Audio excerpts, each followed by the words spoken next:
नमस्कार. आगळी वेगळी रेसिपीमध्ये तुम्हा सगळ्यांचे मनापासून खूप खूप स्वागत आहे. तर सगळ्यात आधी तुम्हा सगळ्यांना नागपंचमीच्या हार्दिक शुभेच्छा. तर आज आपण नागपंचमी स्पेशल पुरणाची दिंड कशी करायची ते बघणार आहे. अगदी सोप्या पद्धतीने बनवून तयार होतात. तुम्ही बघू शकता पातळ आवरणाची हे पुरणाची दिंड बनवण्याची खूप सोपी पद्धत आहे. तुमचं ही पुरणाची दिंड छान पातळ आवरणाचे व्हावे त्यासाठी तुम्हाला व्हिडिओ संपूर्ण बघायचा आहे. अजिबात स्किप करून बघू नका, तरच मग तुम्हाला मस्त असे मऊ लुसलुशीत आणि पातळ आवरणाचे हे दिंड करता येतील. अगदी दिवसभर ठेवले तरीही मऊ राहतात. अगदी लोण्यासारखे मऊ लुसलुशीत झाले आहे. यावरती मस्त तुपाची धार सोडायची आणि मस्त हे दिंड खायचे. खूप सोपी पद्धत आहे. लगेच रेसिपीकडे वळूयात. पण तुम्ही जर का चॅनलवर नवीन असाल तर पटकन सबस्क्राईब करा आणि बेल आयकॉन हिट करून ऑल सिलेक्ट करा आणि मुळात म्हणजे व्हिडिओ संपूर्ण बघा. अजिबात स्किप करून बघू नका. झटकीपट रेसिपी आहे.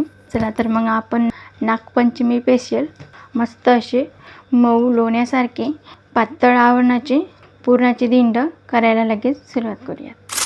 तर बघा, सगळ्यात आधी मी गॅसवर कुकर ठेवला आहे. इथं मी या वाटीने मोजून 1 वाटी चणा डाळ 2 तास पाण्यामध्ये भिजत ठेवली होती. तुम्ही बघू शकता छान अशी टपोरी फुलली आहे. याला हरभऱ्याची डाळ असे सुद्धा म्हणतात. सगळ्यात आधी मी 2-3 वेळा स्वच्छ धुवून घेतली आणि नंतर भरपूर सारं असं पाणी घालून भिजायला ठेवली होती.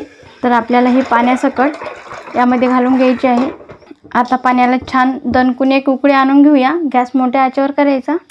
आता इथे तुम्ही बघू शकता पाण्याला छान अशी खळखळून उकळी आली आहे आणि यावरती असा फेस आला. हा आपल्याला काढून टाकायचा आहे. हे बघा, जेवढा शक्य असेल तेवढा हा फेस काढून घ्यायचा. आता यामध्ये आपल्याला तर सुरेख रंग आला पाहिजे. आपण पुरण तयार करणार आहे याचं. तर यामध्ये अगदी चिमूटभर हळद घालायची. याने छान असा सुरेख रंग येईल. तर बघा, इथं 1 चमचा तेल घालायचं. झाकण लावायचं. गॅस मंद आचेवर करून कुकरच्या 4 ते 5 शिट्ट्या काढून घ्यायच्या.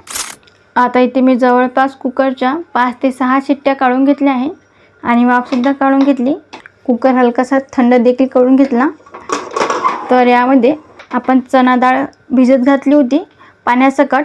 मी तेच पाणी घालून ही डाळ शिजवून घेतली आहे. जास्तीचं पाणी यामध्ये घातलं नाही. तुम्ही बघू शकता डाळ मस्त अशी शिजली आहे आणि यातील पाणीसुद्धा आटलं आहे. जर तुमचं पाणी शिल्लक असेल तर तुम्ही ते येळवणीसाठी वापरू शकता.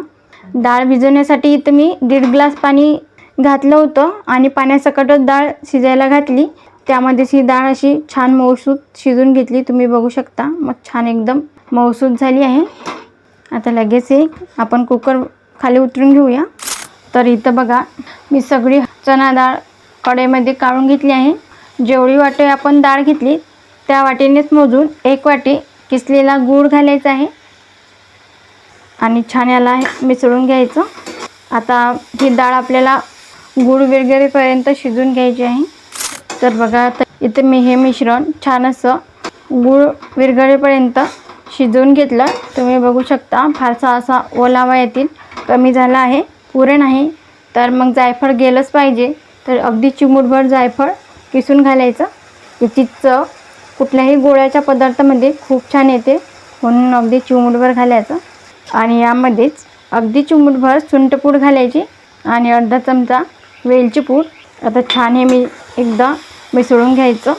तुम्ही बघू शकता याचा छान ही डाळ अशी कोरडी होण्यास सुरुवात झाली आहे आणि याचा सुगंध तर खूप असा छान येत आहे. आता गॅस बंद करायचा. ही डाळ आपल्याला संपूर्णपणे अशी गार करून घ्यायची आहे. डाळ गार होते तोवर आपण कणिक मळायला घेऊया. तर आता इथे बघा, या वाटीने मोजून 1.5 वाटी गव्हाचं पीठ घेतलं. यामध्ये घालायचं चवीप्रमाणे मीठ आणि 1 चमचा तेल घालायचं, जेणेकरून हे आपलं पुरणाचं जे दिंड आहे ते छान असं मऊ लुसलुशीत होईल. दोन्ही साहित्य व्यवस्थित असे मिक्स करून घ्यायचे. आता थोडं थोडं पाणी घालून छान अशी कणिक मळून घ्यायची आहे. बघा, इथे मी आता छान अशी सैलसर कणिक मळून घेतली आहे. जास्त कडकसुद्धा नाही आणि जास्त मऊसुद्धा नाही, मध्यम प्रमाणे. आता यावर थोडं तेल घालून घेऊया, जेणेकरून ही कणिक आहे ती कोरडी पडणार नाही, एकदम अशी मऊ राहणार. म्हणून तेलामध्ये एक वेळेस ही आणखी मळून घ्यायची. बघा छान आहे, तुम्ही कणिक मळून घेतली आहे मध्यम प्रमाणे. आता यावर झाकण ठेवायचं आणि 10 ते 15 मिनटं आपल्याला ही कणिक मुरवत ठेवायची आहे. तोवर आपण पुरण करायला घेऊया. तर आता बघा इथे ही डाळ व्यवस्थित मी अशी गार करून घेतली आहे. आता आपल्याला याचं पुरण तयार करायचं. तर इथं मिक्सरचं भांडं घेतलं किंवा मग तुम्ही पुरण गाळण्याच्या चाळणीमधून सुद्धा हे चाळून घेऊ शकता पुरण, परंतु मी मिक्सरच्या भांड्यामध्ये हे वाटून घेणार आहे. मिक्सरचं भांडं नसेल, पुरण चाळण्याची चाळणीसुद्धा नसेल, तर मग पाट्यावर हे तुम्ही वाटून घेऊ शकता. आता बारीक याचं वाटण करून घेऊया. तर बघा इथे मी मिक्सरच्या भांड्यामध्ये सगळं पुरण वाटून घेतलं आहे. तुम्ही बघू शकता एकदम असं बारीक वाटलं आहे. आता आपली इथं कणिकसुद्धा छान अशी मुरून घेतली आहे मी. तर आता आपल्याला लगेच पुरणाची दिंड करायला घ्यायची आहे. तर बघा इथं मी एक असा पोळपाट घेतला. आता आपल्याला याचा असा उंडा घ्यायचा आहे. आपण नेहमीप्रमाणे जशी पोळी लाटतो त्याहून हलकासा छोटा उंडा घ्यायचा. बघा असा उंडा घेतला मी. आता पीठ न लावता आपल्याला अशीच याची छान पोळी लाटून घ्यायची आहे. एकदम अशी पातळ पोळी लाटून घेऊया. तर बघा इथं मी छान अशी पातळ पोळी लाटून घेतली आहे. तर तुम्हाला मी आता हे बघा दाखवते. याला मी पीठ वगैरे लावलं नाही आणि तुम्ही बघू शकता या पोळीमधून माझा असा हात दिसत आहे. इतकी अशी पातळ लाटायची जेणेकरून पुरणाचं जे दिंड आहे छान असं मऊ लुसलुशीत येईल. जर पीठ वगैरे लावलं तर पुरणाचं दिंड असं कडक होऊ शकते. हे बघा या पद्धतीने असा हा गोळा घेतला की याला थोडंसं चौकोनी आकारामध्ये करून घ्यायचं. हे बघा या पद्धतीने मध्यभागी असं हे ठेवून द्यायचं. आता पोळीचा हा भाग आपल्याला उचलून घ्यायचा आहे. तर बघा असा अलगद उचलायचा, यावरती असा हा ठेवून द्यायचा. आता ही दुसरी बाजूसुद्धा अशी उचलून घ्यायची, यावरती अशी चिटकवून द्यायची आहे. आता ही तिसरी बाजूसुद्धा यावरती अशी ठेवून द्यायची आणि ही सुद्धा यावरती. हे बघा आता ही चौथी बाजूसुद्धा यावरती अशी ठेवून द्यायची. तुम्ही बघू शकता किती छान हे असं पुरणाचं दिंड मी इथं करून घेतलं. अशाच पद्धतीने सगळे दिंडे करून घेऊया. तर इथं बघा मी अशी छिद्राची चाळणी घेतली आणि यामध्ये मी पुरणाची दिंड वाफवून घेणार आहे. तुमच्याकडे जर स्टीमर असेल त्यामध्ये तुम्ही हे दिंड वाफवून घेऊ शकता.